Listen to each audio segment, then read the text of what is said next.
These Chinese impact wrenches are quite popular. Usually they are great value for the money, as they cost maybe 20 to 30 bucks and max torque is enough for many small car maintenance and repair tasks. For backyard mechanics these are great and can last for a very long time if not abused. Unfortunately, I have encountered many of these with the same design problem that causes something that resembles trigger issue on older drills. So sometimes pulling the trigger does nothing, sometimes it works perfectly, and then sometimes it may cut out randomly. In old drills this is usually caused by dirt inside the trigger. That is not the case with these cheap impact wrenches. In this video I will go through the tips on fixing the design error, and also reverse engineering the trigger circuit so trigger can be reused in our own DIY projects with Arduino or other microcontroller. But before that I will recommend one place where you can get parts made for your projects, and that is the sponsor of this video, PCBWay.com. PCBWay.com is well known for their cheap but good quality PCBs that you can get for as low as 10 pieces for $5 plus shipping. Your projects may need other parts as well, and PCBWay can help you with them as well. 3D printed parts, and not just basic PLA and other plastics, but also metals like aluminum and stainless steel. And of course they do CNC milling, laser cutting and much more. For all your prototyping and manufacturing needs, go check out PCBWay.com for up-to-date information on their services and pricing. At this point it's a good idea to check what's the difference between old school cordless drill electronics and the electronics of these brushless tools. This is replacement circuit for old brushed cordless drill, and everything happens inside the trigger. 2 output wires go to motor and 2 input wires from the battery terminal. The circuit inside the trigger body reads the trigger position and outputs modulated power to the motor accordingly.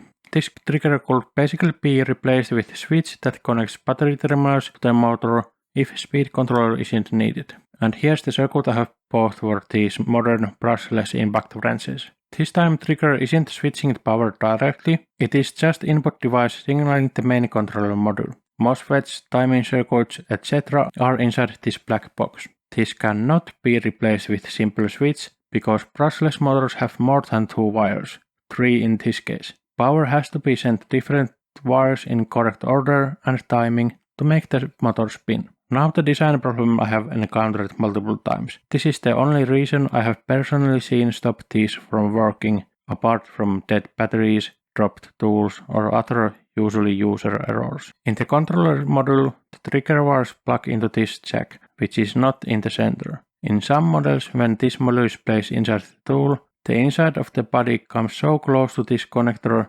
designer had to make a small dent in the body. Okay, what's the problem? Well, first, the dent or the cavity might not be deep enough, and the other problem is that the support on the body might be touching the output connector where the motor wire is connected. That causes stress to that output connector. Plastic body touching these connectors isn't an electrical problem, but that combined with harsh vibrations of the impact wrench, the solder joints of the connector on the controller module break and will eventually make the tool unusable. The solution is to order replacement electronics. For example, I have previously bought these for like maybe $5 from AliExpress, and instead of just installing these and waiting for the problem to happen again, take a Dremel tool and carve indent larger and also cut away part of the support that is possibly touching the output connector on the controller module. Once these modifications have been made, the module should sit nicely on the slot. If ordering a new set of electronics for a couple of bucks isn't an option,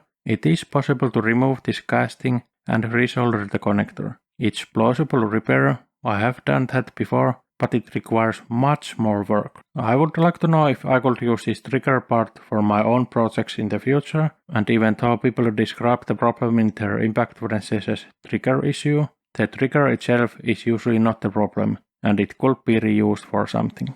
Here's a trigger I got from one of these impacts. It's exactly the same as the one that came with this new set of replacement circuit. Let's see what's inside. And okay, here seems to be 7 resistors in series between red and black wires. Before I take this PCB out, I want to figure out as much as possible, just in case I won't be able to put this back together for testing. I'm quite sure these resistors form a voltage divider. From end of each resistor there's a via in the PCB, which goes to the other side.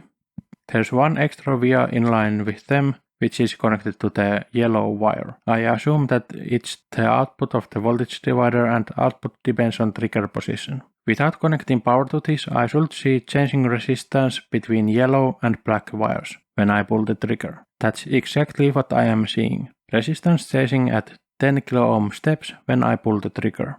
3 wires figured out, 3 more to go. I see these 3 solder joints here near the direction switch. One of them is connected to black wire and one is connected to blue wire. There's continuity between them only when direction switch is in one direction. Center pin is connected to black wire when direction switch is in the another direction. The center pin doesn't seem to be connected to any of the wires though. That leaves white and green wires. Only thing I can think of what they could be is switch for indicating trigger being pulled. And yes, there's continuity between them only when trigger has been pulled. That means controller board doesn't need to use ADC or analog comparator to check the speed signal on the yellow wire to check if the trigger is pulled. Instead, it can stay in deep sleep or power off state until the white and green wire are connected and the interrupt can wake up the controller. Then it can start using ADC for reading the signal. Now I think I have figured out basic operation of this trigger circuit, so I can now disassemble it further. And yep, there are 2 contacts that are shorted when trigger is pulled. Here's the resistive voltage divider section with multiple steps for different speeds. Quite simple but effective circuit for battery operated projects. Considering this trigger can be bought for a couple of bucks, I think it's a nice way to incorporate variable speed trigger input to DIY projects.